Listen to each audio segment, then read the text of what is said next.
Salut, soyez les bienvenus sur la chaîne For Target. Ici, nous parlons entrepreneuriat, investissement et du mindset. Si ces trois thématiques t'intéressent, je t'invite à t'abonner pour voir régulièrement ma petite tête et poursuivre également l'aventure avec nous.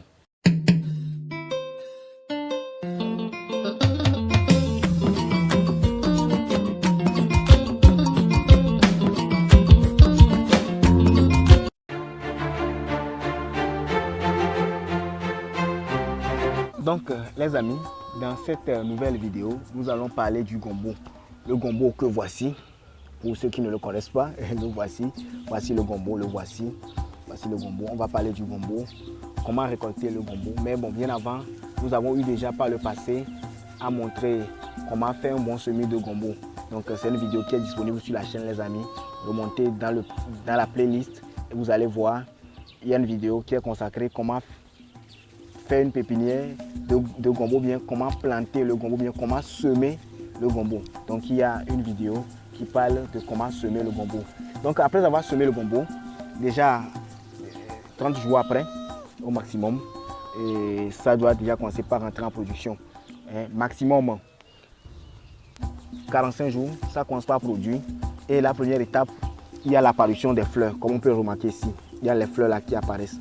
Donc une fois que les fleurs là apparaissent, après l'apparition de ces fleurs, on va aller de l'autre côté voir. Il doit y avoir encore quelques fleurs de l'autre côté. Il doit y avoir les fleurs. Et donc bon, après l'apparition des fleurs, comme on peut le voir ici, c'est très beau les amis. Nous avons les fleurs par ici, je vais voir. Nous avons les fleurs. Donc nous avons les fleurs ici. Donc après l'apparition des fleurs, comme cette fleur là, comme on peut le remarquer, dès que la fleur apparaît, juste après l'apparition, nous avons déjà nos gombos qui commencent par pousser. Et bon, une fois que le gombo pousse, et ça évolue très vite les amis. Donc après l'apparition des fleurs, la prochaine étape, c'est les gombos qui poussent à la place des fleurs et rapidement on peut les cueillir. Donc pour cueillir les gombos, c'est très simple les amis. Il suffit de le prendre comme cela et de casser les amis. Donc c'est ça, le gombo, on le prend comme ça. Donc les amis, on va voir quelques vertus du gombo.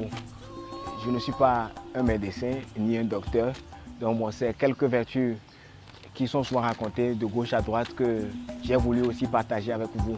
Donc les amis, pourquoi cultiver du gombo? On peut cultiver le gombo pour ses vertus ou bien pour ses propriétés. Je rappelle que le gombo que nous cultivons ici est un gombo bio.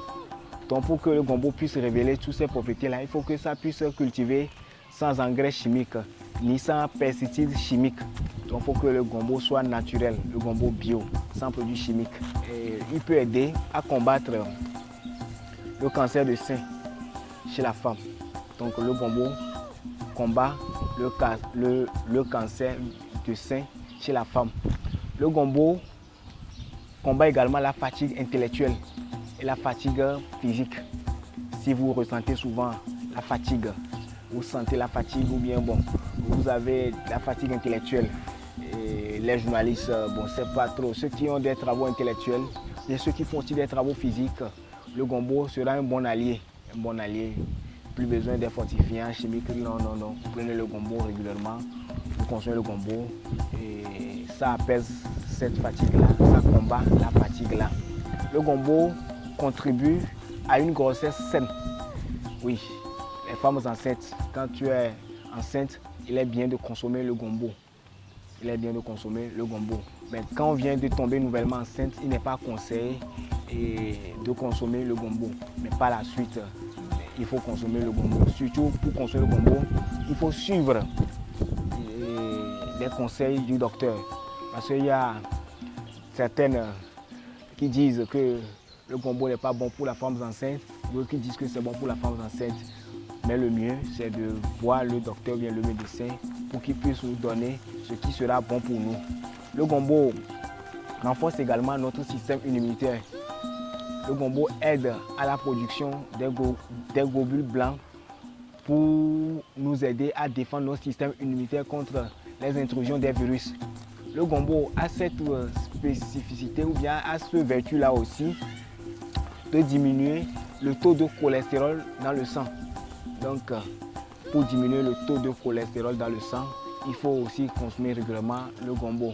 Le gombo permet également de prévenir les maladies du rein, les maladies qui nous attaquent au niveau des reins, les maladies rénaux sont combattues, bien sont prévenues par le gombo. Donc le gombo sera un allié pour lutter contre les maladies rénaux. Le gombo combat la diabète, les diabétiques seront alliés avec le gombo. Que quelqu'un qui a la diabète doit consommer régulièrement le gombo pour voir son taux d'insuline diminuer. Bien bon, voir le taux de sucre diminuer dans le sang. C'est pas si on suit la logique. Mais comme je le répète toujours, il faut le faire sur conseil du médecin. Il ne faut pas écouter que j'ai dit que ça combat le diabète et puis bon, commencez pas à consommer le gombo. Non, il faut toujours le faire en suivant les conseils du médecin. Le gombo améliore la poussée des cheveux au niveau de la tête pour les femmes. Pour les hommes aussi, bien sûr. Ça améliore la poussée des cheveux. Et le gombo améliore également la peau. Les taches, les rongeurs, tout ça. Le gombo améliore tout cela. Que la peau soit lisse, le gombo est un excellent allié. Le gombo combat aussi les symptômes de l'asthme. Donc les asthmatiques, si tu as l'asthme ou bien tu es asthmatique, il faut consommer régulièrement le gombo pour pouvoir être souvent en bonne santé. Ça prévient en quelque sorte l'asthme ou bien bon, ça combat ces symptômes. Donc le gombo est un allié, un excellent allié pour les asthmatiques. Le gombo renforce l'os.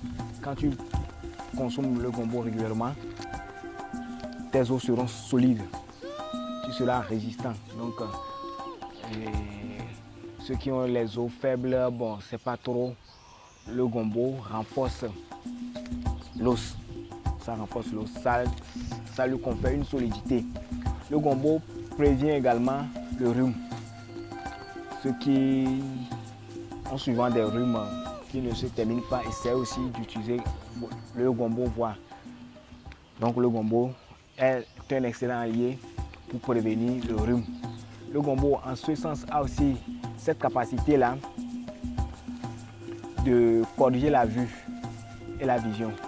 Donc le gombo sera également un excellent allié pour améliorer la vision, bien pour corriger la vue. Donc pour pouvoir avoir une vue nette et une vue bien claire, ceux qui ont des problèmes de cataracte, tout ça, il est aussi recommandé de consommer régulièrement le gombo. Il est aussi conseillé de consommer le gombo car le gombo est riche en nutriments. C'est un nutriment riche en fibres et en vitamines. Avec toutes ces vertus qu'on vient de citer, on est d'accord que nous devons consommer régulièrement le gombo. Le gombo, avant tout, est un légume, mais c'est un alicament. Un alicament en ce sens que c'est un aliment et puis c'est un médicament en même temps. Donc désormais, on peut consommer le gombo comme aliment et puis en même temps comme médicament. Donc le gombo, sur le plan financier aussi, est rentable. La culture du gombo est facile à réaliser. Et bon, et d'ici 45 jours déjà, il commence par rentrer en production. Donc je ne sais pas, sûrement il y a d'autres vertus du gombo que je ne maîtrise pas. Et il y a certaines que vous ne connaissez pas aussi. Donc je vous invite les amis à mettre dans la barre des commentaires les vertus que vous connaissez pour le gombo. Ciao, ciao les amis. L'aventure continue. À la prochaine.